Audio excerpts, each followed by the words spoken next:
तीनों ननद तो अपनी जिंदगी में बहुत खुश थी, लेकिन बेचारी गरीब भाभी उनके करवा चौथ के जोड़ों के बारे में सोच सोच कर मन ही मन सूख रही थी। सुनिए राजू जी, क्या आपने अपनी बहनों के पहले करवा चौथ के जोड़ों और सामान के लिए कुछ जोड़ा है? चांदनी, मेरे काम और घर के खर्चों के बारे में तुम बहुत अच्छे से जानती हो। मेरे पास तुम्हें श्रृंगार का सामान दिलाने के लिए भी पैसे नहीं है। पता नहीं मैं कैसे अपनी बहनों को करवा चौथ की त्योहार ही देकर आऊंगा।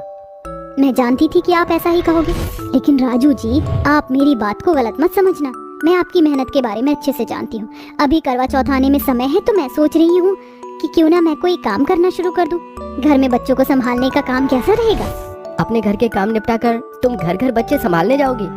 घर घर नहीं, मुझे किसी ने बताया था कि यहाँ से कुछ दूरी पर दो पति पत्नी हैं जिन्हें अपने छोटे बच्चे को संभालने के लिए कोई शरीफ औरत चाहिए, क्योंकि वो दोनों ही बाहर काम करते हैं। इसलिए बस मेरे मन में ये ख्याल आया।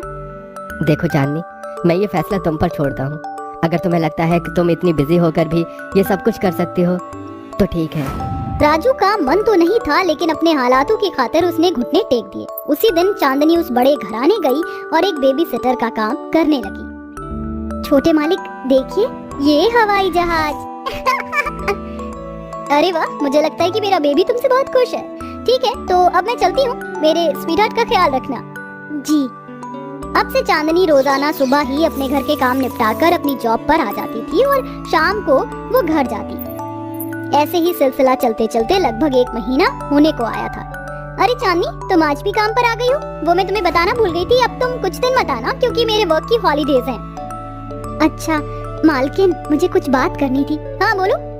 मालकिन, करवा चौथ आने वाला है और मुझे पैसों की जरूरत है, तो क्या आप मेरे महीने के पैसे? ओह, मैं समझती हूँ। ठीक है। उसने अपनी मेहनत की कमाई के पैसे लेकर अपनी तीनों नंदों के लिए करवा चौथ के जोड़े खरीद लिए।